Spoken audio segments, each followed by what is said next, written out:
I returned to the lagoon after 20 years. Not out of courage, not out of curiosity. I returned because the silence started calling my name. At first, I thought it was exhaustion.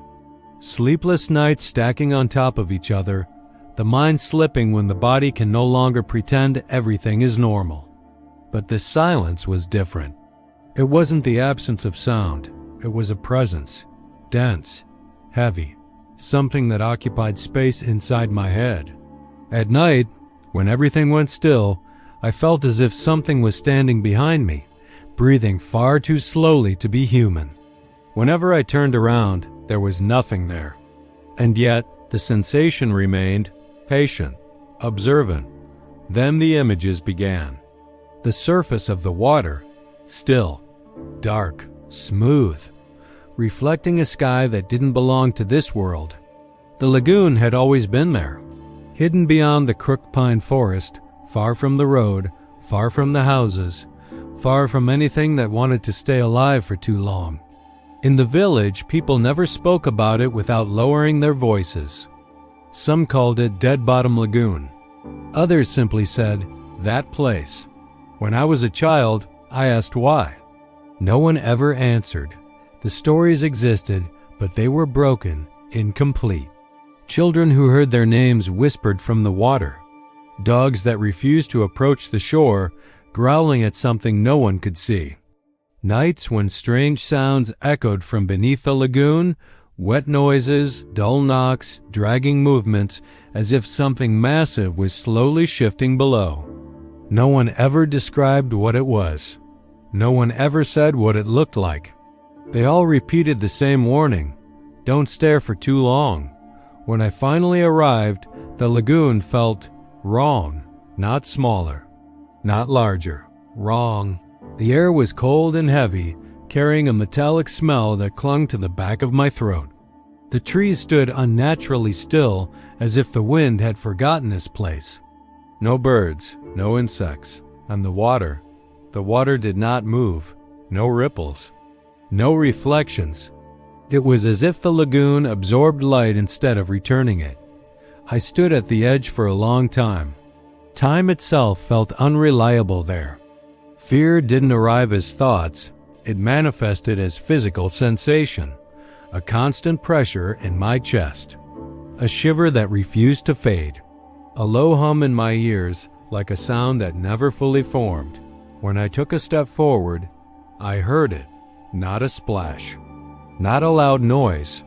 Something shifted beneath the water, slow, heavy, careful.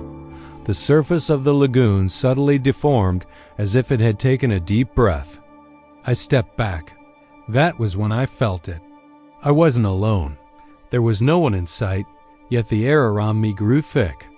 A tingling crawled up the back of my neck, that ancient warning the body gives when it knows it is being watched. I turned slowly, searching for eyes among the trees, but found only twisted trunks and shadows stretched too long. The lagoon remained still, but it knew I was there. I spent the night inside the old fishing cabin near the shore. The wood creaked with the cold. Every sound felt like a message. The flashlight seemed weaker there, as if the darkness pressed closer than it should. Sometime after midnight, I heard it again. A dull sound, repeating. Something knocking from the bottom of the lagoon. It wasn't violent. It was deliberate. As if something enormous was turning itself very carefully, aware of its own size, I tried to sleep. I dreamed I was underwater. There was no pain, no cold, only pressure. I couldn't see anything, but I felt something immense moving around me.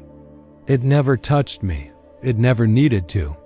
Every time I tried to turn my head, the water adjusted as if whatever was there anticipated my movements. I woke to the sound of something striking the shore. Once, silence. Again, when I stepped outside, dawn painted everything in a lifeless blue. The lagoon looked different. Small circular ripples formed on the surface as if something inside was pressing outward. At that moment, fear became certainty, something that recognized me. As the days passed, Reality began to lose its edges. Familiar sounds felt distant. Sometimes I had the sensation that everything came from beneath the water, as if the lagoon was the true sky, and we were trapped inside a reflection that didn't belong to us. That was when I started hearing my name, not as a voice, as a thought that wasn't mine.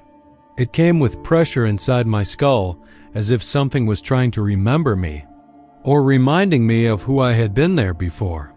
One night, I sat at the edge of the lagoon. I asked what it wanted. The silence answered, but it wasn't empty. It was attentive. The water shifted closer. The metallic smell intensified. My hands shook, yet I couldn't force myself to leave. That was when I remembered. The day my brother disappeared. They said he drowned. They never found the body. After that, the lagoon went quiet for months. No sounds, no movements. As if something had been fed, understanding crushed me. The monster never needed to be seen. It only needed to be remembered. When the water finally began to stir, I felt a deep ancient sadness. The surface twisted, forming something almost human, but never enough to be real. There were no eyes, and still, I was being watched. When I took the final step toward the lagoon, I understood the macabre truth everyone avoided. The lagoon does not kill, it keeps, and I had returned, so I would never be forgotten again. I have never liked rooms without windows. There is something deeply wrong about a space that refuses natural light. The absence of a horizon slowly unravels the mind. You lose your sense of time, of beginnings and endings. That was what I told myself when I accepted the job. I needed the money. The old hospital stood on the outskirts of the city, abandoned for over a decade. A massive concrete structure, stained by humidity and neglect, with corridors that stretched too far and rooms that felt as if they had been forgotten mid-sentence. My task was simple. Stay overnight, make sure no one broke in, and log anything unusual. It sounded easy. The first night, the silence unsettled me more than I expected. It wasn't an ordinary silence. It felt compressed, muffled, as if the air itself had been trapped for years. Every step echoed too loudly, lingering longer than it should have. My wristwatch was working. That matters. It was working perfectly when I walked in. The corridors were lit only by emergency lights. They flickered occasionally, giving the unsettling impression that the building was breathing. Closed doors lined both sides, identical, each with a small window of fogged glass. On my third round, I found the room. It wasn't on the map. The door was slightly open. No sign, no number, just darkness waiting behind it. When I pushed the door, a chill crawled up my spine. The air inside was colder. There were no windows. A single ceiling light was on, dim and tired. In the center of the room stood an old hospital bed, stripped of its mattress. Nothing else. I stepped inside. My watch stopped. At the exact same moment, every sound vanished. It wasn't gradual. It felt as if someone had switched the world off. I tried to move. I could. But each motion lagged, as if my body needed permission to continue existing. I looked back. The door was still there. I closed it. The instant the handle clicked into place, something changed. Not in the room, inside me. A pressure formed in my chest. Not pain, awareness. The unbearable certainty that I was being perceived. Not watched, perceived. I sat on the edge of the bed without knowing why. The room demanded stillness, demanded presence. When I tried to stand again, I couldn't.